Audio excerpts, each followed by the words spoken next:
शयनी एकादशी तिथि से रिलेटेड क्या कहानी है।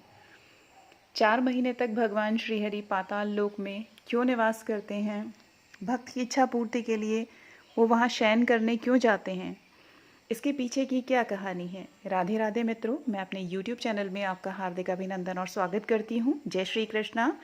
चलिए मैं आपको बताती हूँ कि उसके पीछे की क्या कहानी है। इस बार जो आषाढ़ मास के शुक्ल पक्ष की एकादशी तिथि है वो 29 जून गुरुवार को है। इस एकादशी को देवशयनी एकादशी कहते हैं। धार्मिक मान्यताओं के अनुसार इस तिथि से अगले 4 महीनों के लिए भगवान श्रीहरि पाताल लोक में विश्राम के लिए चले जाते हैं। इन 4 महीनों में सृष्टि का संचालन भगवान भोलेनाथ के हाथों में होता है। भगवान विष्णु के पाताल लोक में जाकर विश्राम करने के पीछे ये पौराणिक कथा है कि दैत्यों का राजा बलि, जो बहुत पराक्रमी हुआ करता था, उसने तीनों क्षेत्रों पर अधिकार कर लिया था। देवता भी उससे डरने लगे थे। तब एक दिन सभी देवता भगवान श्रीहरि के पास गए और उन्होंने उन्हें पूरी बातें बतलाई। भगवान श्रीहरि ने देवताओं को आश्वासन दिया कि वे जल्द ही इस परेशानी का निराकरण करेंगे।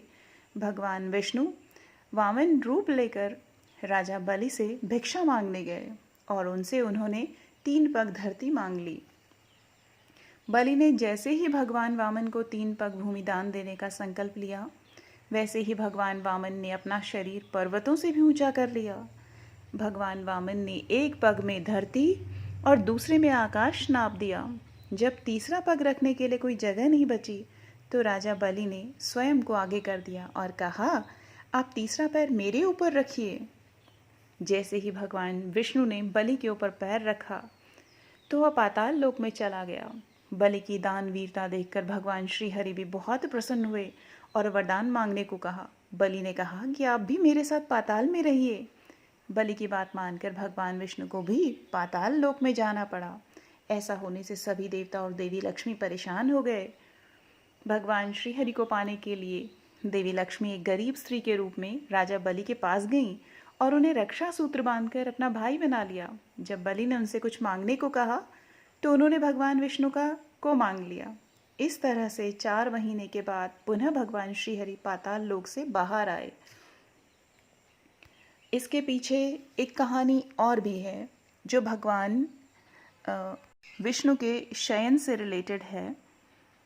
वो कहानी है शिव महापुराण के अनुसार कि दैत्यों का राजा दंभ विष्णु भक्त था। विवाह के कई वर्षों पश्चात भी जब उसके यहाँ संतान नहीं हुई तो उसने शुक्राचार्य को, जो दैत्यों के गुरु होते हैं, उनको अपना गुरु बनाकर श्री कृष्ण मंत्र प्राप्त किया। इस मंत्र को पाने के पश्चात उसने पुष्कर सरोवर में घोर तप किया। उसके तप से प्रसन्न होकर भगवान श्री हरि ने उसे संतान प्राप्ति का वरदान दे दिया।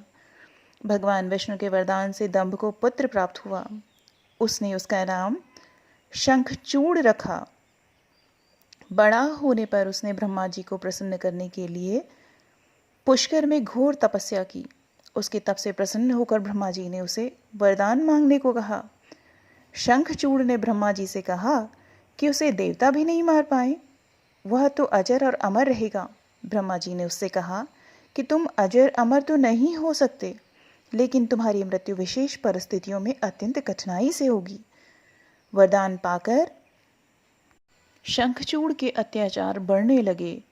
हार कर सभी देवता भगवान विष्णु की शरण में गए और शंखचूड़ के अत्याचारों से मुक्ति दिलाने की प्रार्थना करने लगे। तब भगवान विष्णु शंकर जी के पास गए। भगवान विष्णु की सहायता से भगवान शंकर ने शंखचूड़ का वध किया। जिस दिन शंखचूड़ का वध हुआ था उस दिन आषाढ़ मास की एकादशी थी। शंखचूड़ की मृत्यु के पश्चात भगवान विष्णु शयन करने के लिए क्षीर सागर में चले गए। भगवान विष्णु के शयन के लिए जाने के कारण इसे हरिशयनी एकादशी और देवशयनी एकादशी कहा गया। भगवान विष्णु के शयन के लिए जाने के कारण सृष्टि का जो पालन का कार्य था वो भगवान शंकर जी ने अपने ऊपर ले लिया। देवशयनी एकादशी के बाद से ही सावन माह शुरू होता है, जिसमें शिव पूजा का विधान है। यही समय चातुर्मास का भी होता है, जिसमें साधु सन्यासी एक स्थान पर ही रहते हैं। तो आपको कहानी कैसे लगी? अगर आपको कहानी अच्छी लगी तो कमेंट बॉक्स में ओम नमो भगवते वासुदेवाय अवश्य लिखिएगा और कहानी को शेयर कीजिएगा। और अगर मेरे चैनल को अभी तक आपने सब्सक्राइब नहीं किया है तो सब्सक्राइब कीजिएगा। मिलते हैं नेक्स्ट वीडियो के साथ में, तब तक आप खुश रहिए, मस्त रहिए और अपना ख्याल रखिए।